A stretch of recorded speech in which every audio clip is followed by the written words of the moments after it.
take the next step.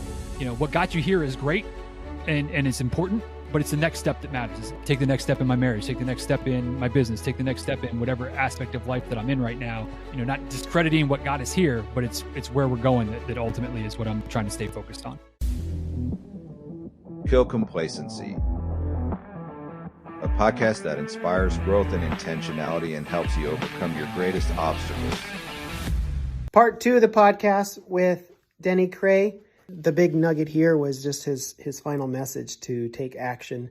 I couldn't agree more, folks. It's probably the biggest thing we can do to kill complacency. It's really fun because he's a coach, and so he knows how to motivate people and inspire people to do great things. And I hope you guys will enjoy this podcast.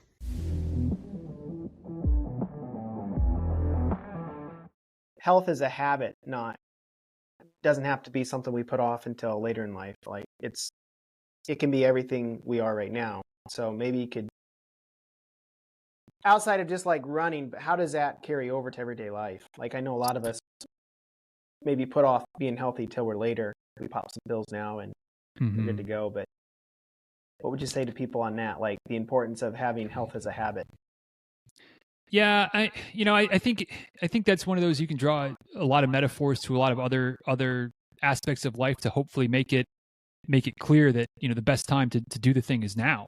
I think it's like a Chinese proverb, the best time to plant a tree was 20 years ago and the next best time is now, right? Like talk to anybody in the financial industry, when is the best time to start saving for retirement? Now. Don't wait. Even if you're, just out of college making minimum wage, like, yeah, you might not be able to put away 10 grand a year or even, a grand a year. Maybe things are really tight. But can you sock away $500? Can you sock away $50 a month? Whatever you can do, and let the power of compound interest, do its magic. And then as you're able to contribute more, you can contribute more. And I feel like health is the same way.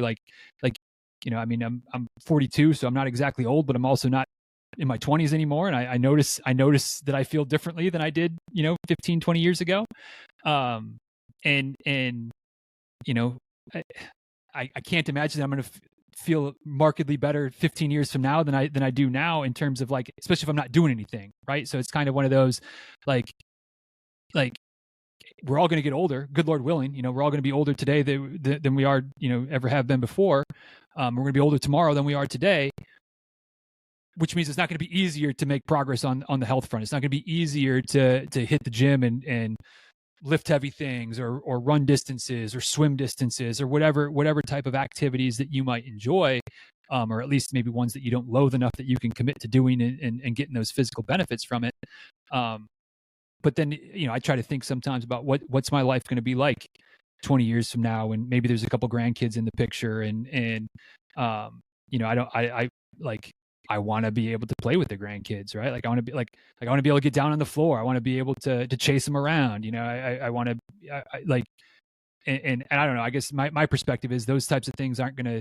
They might happen if I don't do anything between now and 20 years from now. But there's a whole lot better chance that I'll be able to do those things if I'm taking care of myself and trying to move and trying to obviously I run a lot, but like try to make sure I'm doing the other things. Make sure I'm lifting some weights once in a while, making sure I'm getting in the pool and working myself in a way that's a little bit less impact once in a while, or get on the bike and maybe, heaven forbid, get on the yoga mat once in a while, which I really haven't done much of lately. But just taking care of myself now, because it's not going to get easier 15 years from now.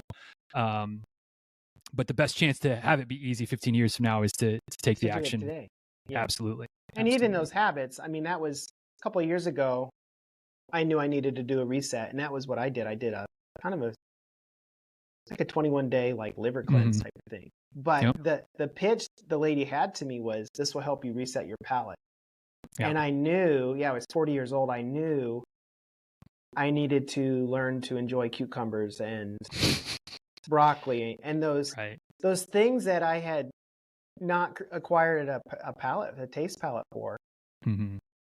I knew moving forward, like I need to learn to like these. And so I did the deal, and it was really good. And it's just to your point, like we have to be thinking about our future self, and the future self is easier to develop if we're taking the steps today to get to there, rather than trying to take a big jump when we're 55, 60, because we're not mobile. you know? Right. So over the years, I have been coached by countless mentors, and now I want to offer that to you as well. How? By Marty Hofmann's Life Coaching. This will be a 6-week program in which I will guarantee you will develop a more growth mindset. We will set goals and learn about the importance of the processes and habits behind those goals. I will also help you see your story differently as things happening for you, not to you. We will also be discussing your future self and give you clarity on who that is and what it looks like. For more information, please follow the link below or hop on martyhoffman.com and follow the coaching link.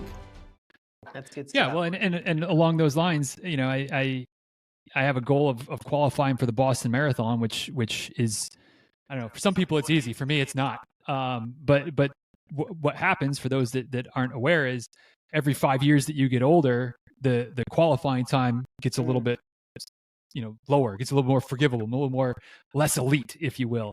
And so I don't even remember what the exact numbers are right now because I'm not close enough, but it's like, you know, if you're a male and you're under 30, I think you have to run like a 3:05.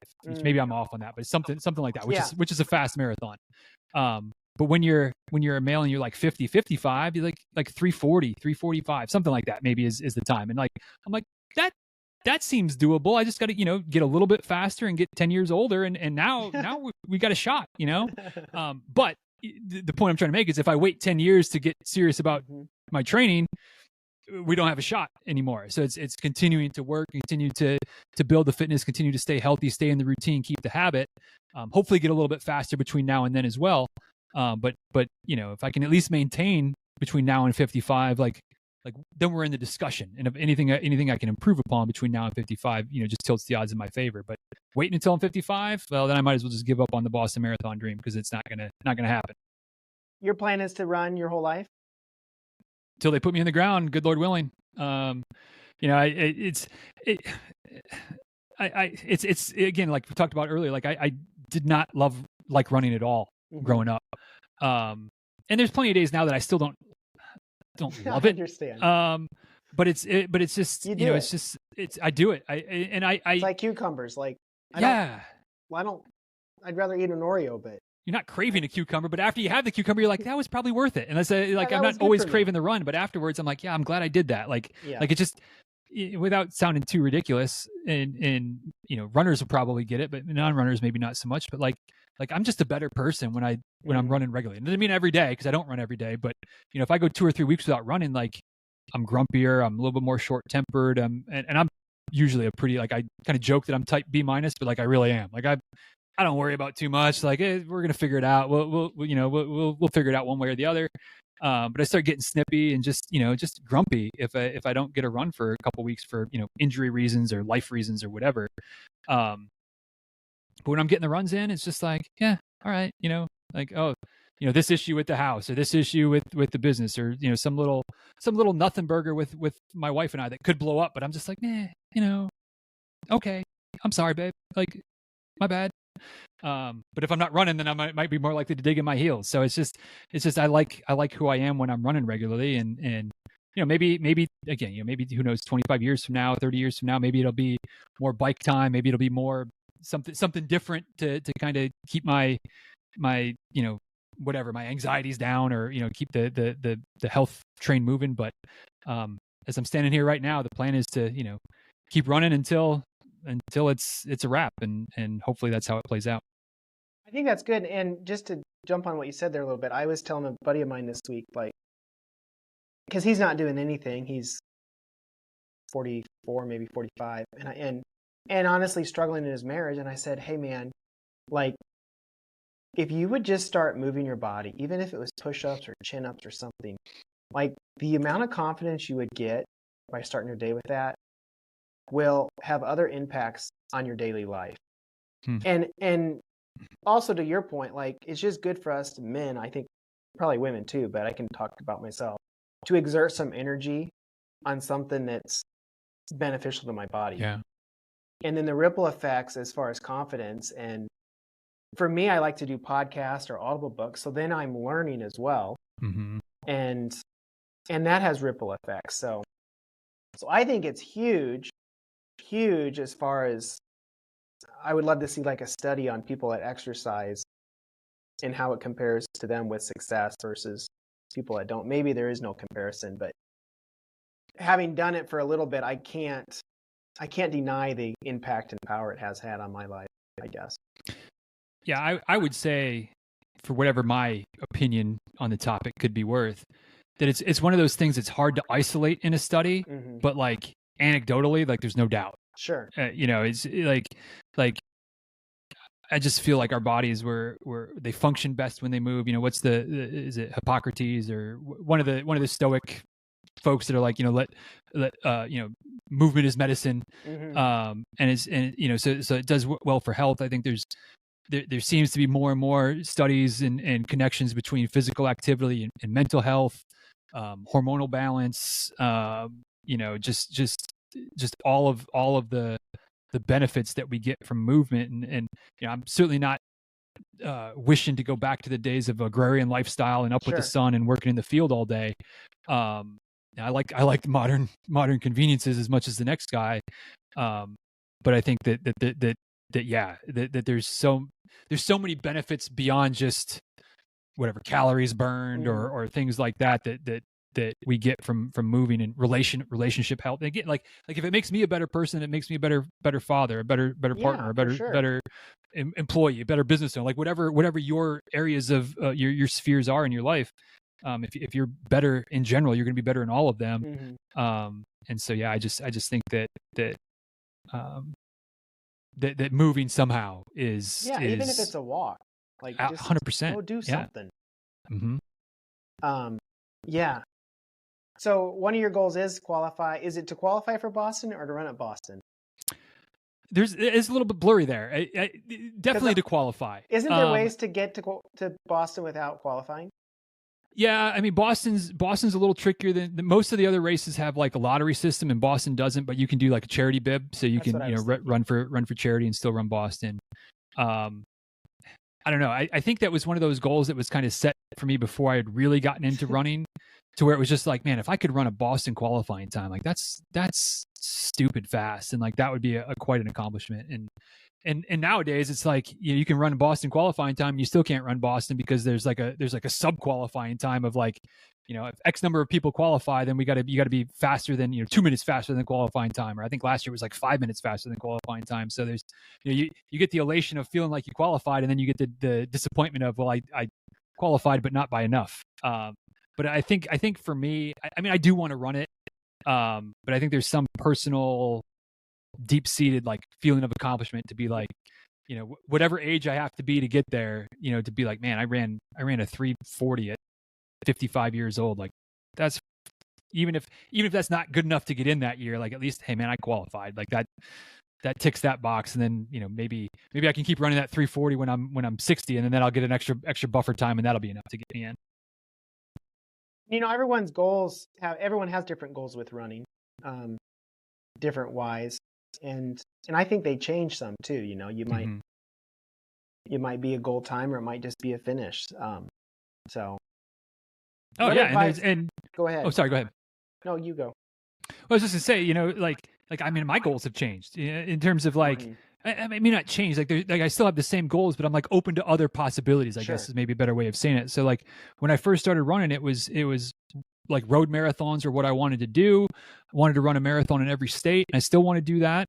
But I've had people go, like, because I've run some ultras since then. I enjoy running on the trails, and it's for those that have experienced trail running and ultra running and road running, like it's all running, but it's also different. A lot different. Different vibes, different. Exactly, different community. So I've had people ask, well, like, would you do an ultra in a state and count that as running a marathon in that state? Because if you ran 50 miles, you certainly ran 26.2 miles, like, would that count? And it's like, I mean, technically, sure. Like, I don't know if it would count for me though. Like, but there was a time when it would have been a hard no, and now it's kind of more of a like, maybe, like, like at least it would tick the box. And then if I ever made it back to that state again, like maybe I could run a road marathon and you kind of tick it a different way. But yeah, like one of the beauties of running is there's so many, from local 5Ks to trail races to ultras to international races to multi-day event. Like there's so many different ways that you can find what pushes you, but also what you enjoy. That's one of the things I love about the sport is you can talk to 20 different runners, and we all have 20 different things that are that we really enjoy the most. Big races, small races, not racing at all. I know people that have never run a race and they've run more miles than I have in their lifetime, but they just love going out and running with by themselves sometimes, with their dogs sometimes, with other people sometimes. They have no desire to race, and so it's just like running is, to me, again, and I've drunk the Kool-Aid on running. So if you're not in the gang of runners, it maybe doesn't make sense. But there's a lot of options within the sport for sure. I have a group I run with on Saturdays, and we all meet, and then we kind of do our own thing. But there's one guy, he's really fast at 5Ks, and he's like 38. He just got a PR. I think it was like a 17:10. That's moving. Yeah. My goals were marathon, but now I'm signed up for 100K. But it's interesting. We can have completely different races, but on Saturdays we both still have long runs, and they're a base run, and it's just kind of fun because we can do those together, even though we have completely different goals and in the end races. But we're still doing that base workout, so that's kind of fun too. And that's that just only helps with the diversity and not diversity, but just bringing the community together. Is that you can race your 5Ks and I can race my 100 milers, but we can still run 8 miles together and enjoy it and both get what we need out of that run to move us closer to our goals, even though our goals almost couldn't be further apart. Yeah, exactly. Yeah, there's a big difference between those two races. Yeah, for sure. What advice would you give to somebody? Maybe they're listening to this and they're like, man, I want to get into running. Would you tell them to start exercising or sign up, or how does somebody get committed? I mean, at the risk of being overly simple, it's like, just start, like but I say that, and then also realize that, like, if you, like, it's easy for me to say just start because I'm I'm plugged in enough to know some different resources and different things that are available. But like Couch to 5K is an app that I know a lot of people have used to start running and gotten great success from. And I think I'm 99% sure it's free, or at least that there's free options. So there's very low barrier to entry there. And in terms of like the commitment, the physical commitment of it, it's also starts, you can start wherever you are, which is again, one of the beauties of running in general is that, if walking is where you are right now, then you start with walking and you walk for 20 minutes, you walk for 30 minutes. But the Couch to 5, and I'm not affiliated with Couch to 5K. I don't know the intricate details of it. But I just know a lot of folks have had a lot of great success with it because it'll start with, walk for 10 minutes and then run for 30 seconds and then walk for 2 minutes and then run for 30 seconds. So it starts very, and if you're beyond that point, then you can start with running for 2 minutes or running for 3 minutes or whatever is the right level for you. But then it just progresses from there, with the idea being that you'll be ready to run a 5K in, I think it's like 8 weeks or 10 weeks or something like that. But again, you can scale it up, you can scale it down. If you need twice as long, you can take your progressions more slowly. But the idea of as I understand it with that program is that it's helping to get people to that first finish line. So you can kind of taste this is what a small little fun local race is like, and get a part of the community and feel like you can belong, because you can belong. It doesn't matter if you run there's cliches out there, but they're true. Like, whether you're running a 6-minute mile or a 15-minute mile, you're running a mile, and like you're still covering the distance, and we still we still welcome you with open arms. But I think that's a great place to start. And again, like I said earlier, there's so many different resources and blogs and podcasts and things of that nature that it can feel like you're drinking out of a fire hose. So maybe don't try to read all of them. Like, pick one or two, whether it's, I'll plug my stuff, but like, I'm certainly not the only person out there that has good quality. I think my stuff has quality. I don't know, you can decide that. But pick one or two and just kind of, at least for the first few months, to just kind of start to learn some things, without feeling like you're overwhelmed, without we talked about analysis paralysis earlier with our wives, and like, you get too many sources going into it. And you're like, well, this guy says, like there's probably a lot of overlap, but there's a few differences, a few subtle differences between, these 6 people that I'm listening to. Which one should I follow? Well, like, they're all probably like 80% aligned. So just follow the 80% that's aligned and you'll be okay. And then as you get more experience, as you learn more about your body, how your body works, what you enjoy, then you can kind of branch out a little bit into more specifics. But the best time to plant a tree was 20 years ago, and the next best time is now. The best time to start running might have been 10 or 15 years ago, but the next best time might be now. And just start small. Don't compare yourself to Marty training for his 100-milers, or for me training for marathons and 50Ks. Compare yourself to where you were 3 weeks ago when you weren't thinking about running at all, and like now I ran around the block once, and that's awesome. And maybe next week you run around the block twice, and that's progress. And then wherever that leads to is where it leads to. But that's the other thing I see people get, I don't want to say get wrong, but maybe where they set themselves up for struggling is comparing to other folks, and like, oh, man, so and so, like, they just ran their first marathon and they ran it in 2 hours and 25 minutes. Like, what the heck? Well, yeah, but they've been running for 25 years. They just never run a marathon before. Like, and I've been running for 5 years and I still can't break 3 hours in the marathon. Well, like, you've been running for 5 years, they've been running for 25, but we don't know that. And just that comparison is just social media. It's ubiquitous, and it's problematic. And I wish it was a good answer, because I struggle with comparison sometimes too, but comparison's a killer of joy, Yeah, for sure. And if we can get over that, then Strava can be a great tool for learning from people. Yep, absolutely. But yeah, to your point, everyone's different. There's a guy I follow on there named Jacob, and he punched in that he had 125 miles last week, and I asked him, like, what are you training for? But then I looked, and in the last year he's averaged over 100 miles every week. And if I compare my times to his times, yeah, he's gonna be a lot faster than me, because for the last however long, I mean, he's 25 years old, so he probably ran in college. I don't really know his story, but right. He has this huge base, and he's putting in 20 hours a week on pounding concrete. So it's not fair for me to compare. No, and yeah, I mean, it's he's 25. He's got that going for him too. So like the recovery, the difference in recovery when you're 25 versus when you're 40. Even though he's eating Oreos and we're eating cucumbers, like, he still recovers quicker. And it's just you got to worry about what you're doing and what works for you, and learn from other people, but don't hold yourself to their standard. Which again, easier said than done. I still struggle with it. I have struggled with it. But when I find myself going down that rabbit hole, it's like, no. Like, where are we compared to where I was a year ago? Okay, we're on the right track. Keep that as the focus as much as possible. If you want to wear a billboard of a message of kill complacency or live intentionally, then check out my merch store. It's www.mindsetshop.com.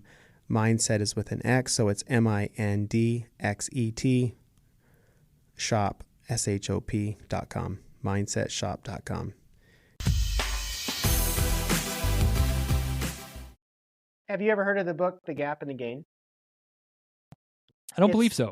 It's a book by Benjamin Hardy, but it's exactly what you just said. And we oftentimes, when we do something, we get in a gap and we say, my goal was a 4-hour marathon, and we get it in 4.5, and we're like, I didn't get my goal. I'm a loser. I'm terrible. Blah blah blah blah blah.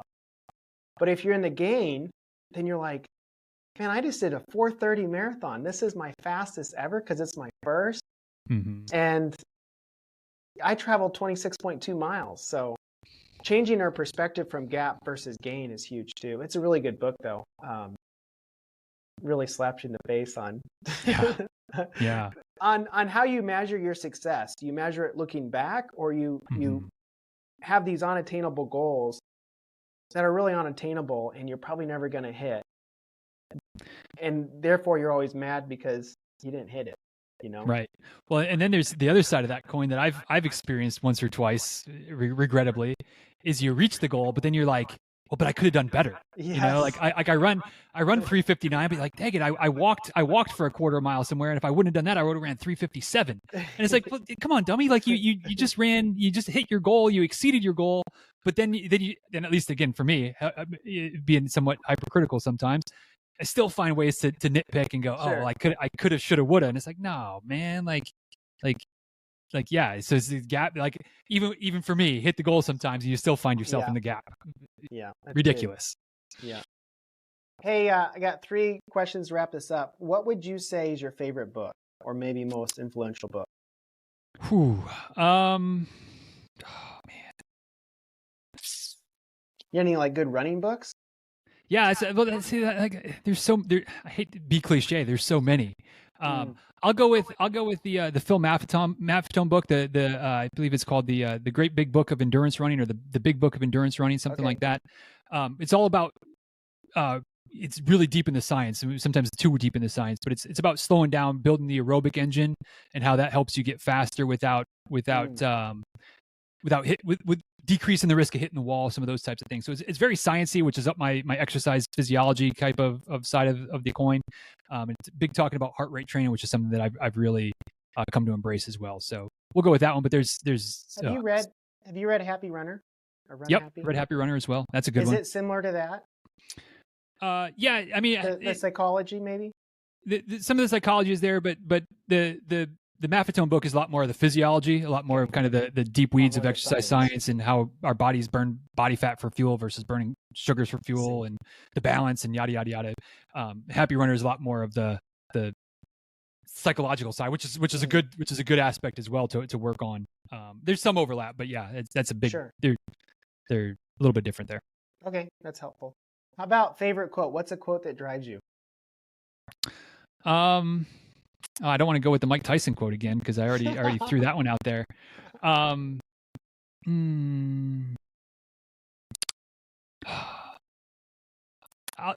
don't know if this is a quote for anybody, but I've got it. It's like my mantra. I actually have it tattooed on the inside of my wrist. It's take the next step, which to me just recognizes that, like, you know, what got you here is great and it's important, but it's the next step that matters. It's how are we going forward? So it's one of those that I certainly use it when I'm running sometimes and I need a little extra pick me up, but it's one of those multi-purposes, and that it, you know, what is like, take the next step in my marriage, take the next step in my business, take the next step in whatever, aspect of life that I'm in right now.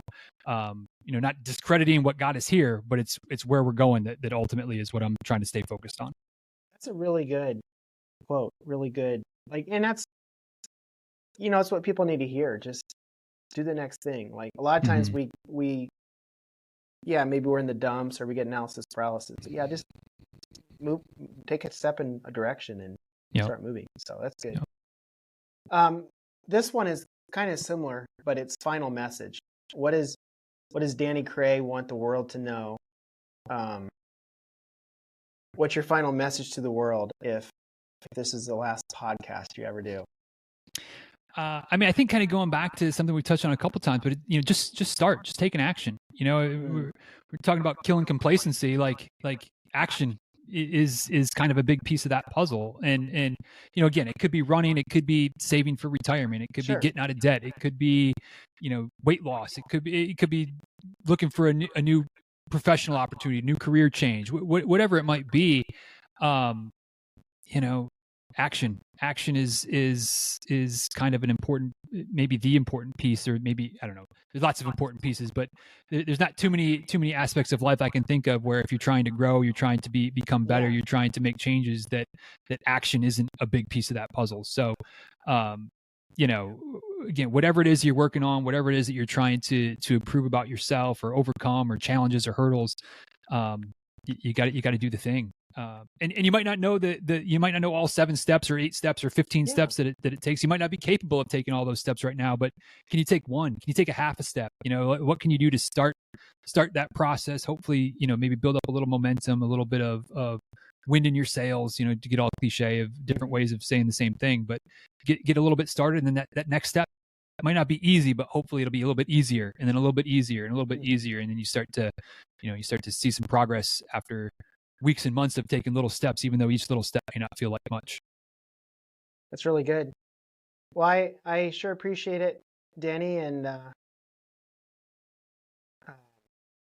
forward to maybe doing this again with you sometime. So. Yeah, thanks, Marty. It's been a pleasure, and always love chatting to other podcasters, and just a good conversation is always welcome. So appreciate the opportunity. Hey, how do people find you, follow you, and all that good stuff? I'm DizRuns. I'm pretty much all the social medias, DizRuns, all one word, and DizRuns.com is the website. And if you want to hear me talking about running stuff with other runners and maybe offering some coaching stuff on the podcast as well. It's again just Diz Runs Radio, I think is the technical title. But if you just search Diz Runs in whatever podcast app that you're listening to this in, I should be there, and give it a listen. And if you enjoyed enough, appreciate any subscribes and messages and all that kind of stuff. I always love connecting with other runners though. Thank you.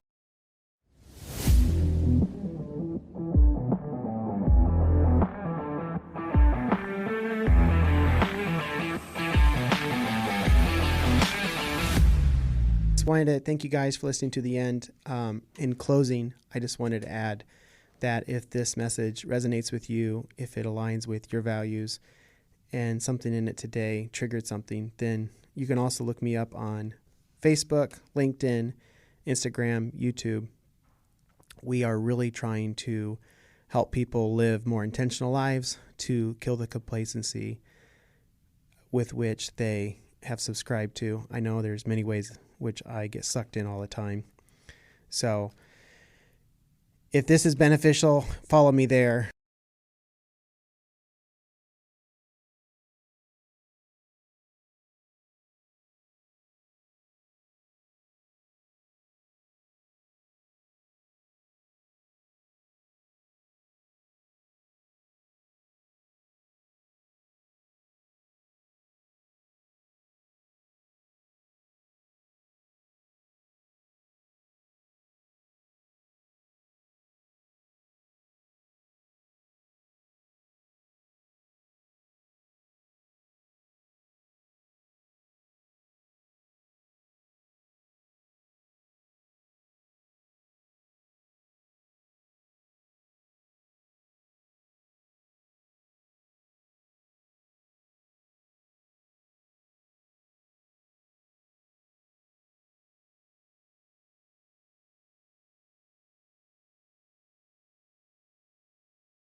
Wanted to thank you guys for listening to the end. In closing, I just wanted to add that if this message resonates with you, if it aligns with your values, and something in it today triggered something, then you can also look me up on Facebook, LinkedIn, Instagram, YouTube. We are really trying to help people live more intentional lives, to kill the complacency with which they have subscribed to. I know there's many ways which I get sucked in all the time. So if this is beneficial, follow me there.